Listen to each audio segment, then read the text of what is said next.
Mahkamah Persekutuan tolak permohonan kebenaran SLS cabar hak 40%. Fadli Syahari persoal tindakan tergesa-gesa Puat keluarkan kenyataan. Hassan Karim minta PKR hormat kejujuran Syamsul. Hampir semua pemuda UMNO Bukit Gantang didakwa letak jawatan beramai-ramai. SPRM tegas tidak jawab persoalan siapa suspek skandal MBI Selangor. Malbat boleh balas tembakan dengan tentera Israel.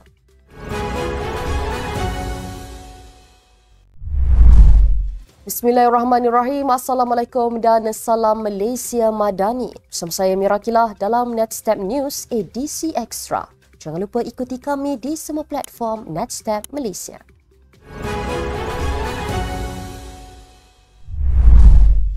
Mahkamah Persekutuan menolak permohonan Peguam Negara untuk mengketepikan cabaran Persatuan Undang-Undang Sabah SLS untuk meneruskan semakan kehakiman melibatkan isu hak 40% hasil negeri itu.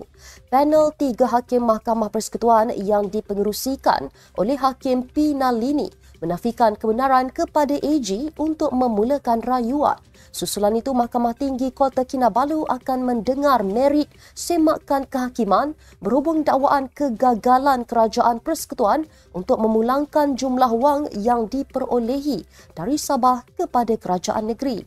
Tindakan sivil itu dikaitkan dengan hasil tahunan ketika apa yang dinamakan sebagai tahun yang hilang antara 1974 dan 2022.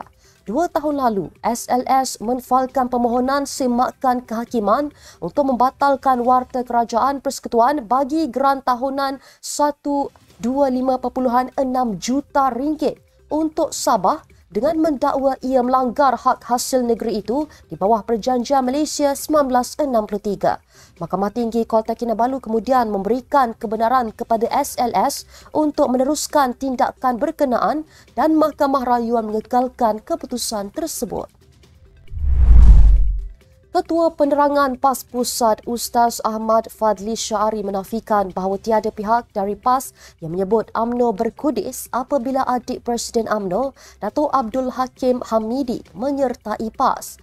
Beliau mendakwa Ahli Majlis Kerja Tertinggi UMNO, Datuk Muhammad Puat Zarkashi, kelihatan tergesa-gesa mengeluarkan kenyataan bahawa tindakan itu akan menyebabkan UMNO berkudis. Walau bagaimanapun, Ahli Parlimen Pasir Mas itu berpendapat bahawa keluar masuk parti adalah perkara biasa dan tidak perlu mengaitkan isu itu dengan metafora yang mengelirukan.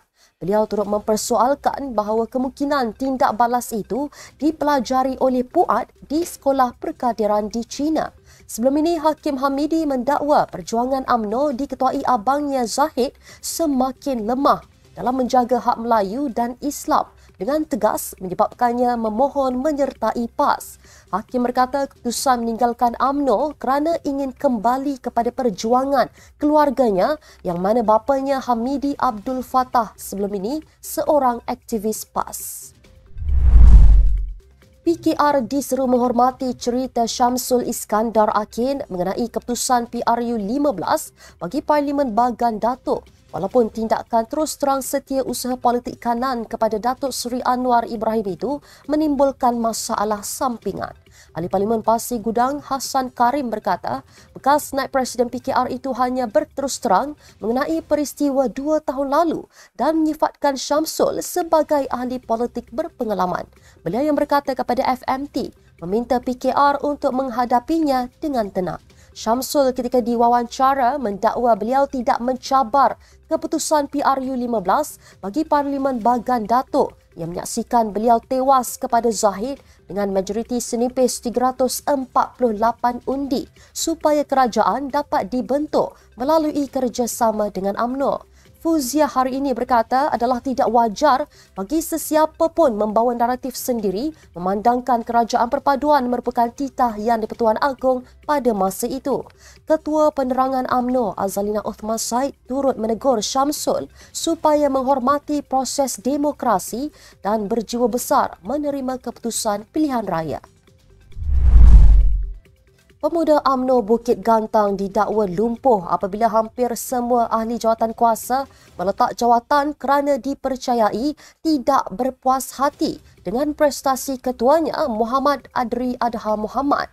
Memetik laporan daripada FMT, surat peletakan jawatan itu telah diserahkan kepada Ibu Pejabat UMNO untuk tindakan lanjut sama ada menerimanya atau mengadakan perbincangan bagi mengelak kemelut berpanjangan. Difahamkan hanya Adri kekal dalam jawatan kuasa itu selepas Naib Ketua Pemuda serta barisan AJK bahagian terbabit meletak jawatan. Mengikut Perlembagaan UMNO, jawatan kuasa pemuda sesebuah bahagian perlu mengadakan pemilihan semula jika 2/3 atau lebih AJK meletak jawatan. Pemilihan itu akan diadakan pada mesyuarat perwakilan khas dengan tempoh memegang jawatan ditetapkan UMNO bahagian terbabit. Bagaimanapun, Ketua UMNO Bukit Gantang Muhammad Solehin Muhammad Taji ketika dihubungi menafikan sayap pemuda bahagian itu telah lumpuh susulan laporan peletakan jawatan semua AJK kecuali Adri. Suruhanjaya Pencegahan Rasuah Malaysia SPRM tidak akan mendedahkan nama suspek yang terlibat dalam skandal rasuah Menteri Besar Selangor Pemerbadanan MBI. Ketua Pesuruhjaya SPRM itu berkata, ia merupakan prosedur siasatan dan pendedahan kepada nama pelaku hanya boleh dimaklumkan selepas pendakwaan di mahkamah. Kata beliau, sesiapa sahaja berpotensi menjadi suspek utama bagi kes tersebut sambil meminta orang ramai untuk tunggu pengumuman rasmi oleh Suruhanjaya. Maklum balas itu bagi menjawab kabar angin di media sosial dan beberapa blog yang menamakan individu termasuk seorang bekas Menteri Besar terkait dalam kes rasuah MBI. Dalam masa yang sama, Azam menegaskan kes yang sedang disiasat itu sama sekali tiada motif politik dan terpulang kepada orang ramai jika mahu terus membuat dakwaan sedemikian. SPRM sebelum ini menggeledah beberapa safe house disyaki mempunyai kaitan dengan ahli politik berkait kes rasuah konsesi perlombongan pasir dan menemui sejumlah mata wang asing bernilai lebih 5 juta ringgit dipercayai lokasi menyimpan hasil suapan. Pasukan Batalion Malaysia Malbat 85011 yang berada di selatan Lubnan boleh membuat serangan balas terhadap tentera Israel jika kedudukan mereka diancam, kata Menteri Pertahanan Muhammad Khalid Nordin.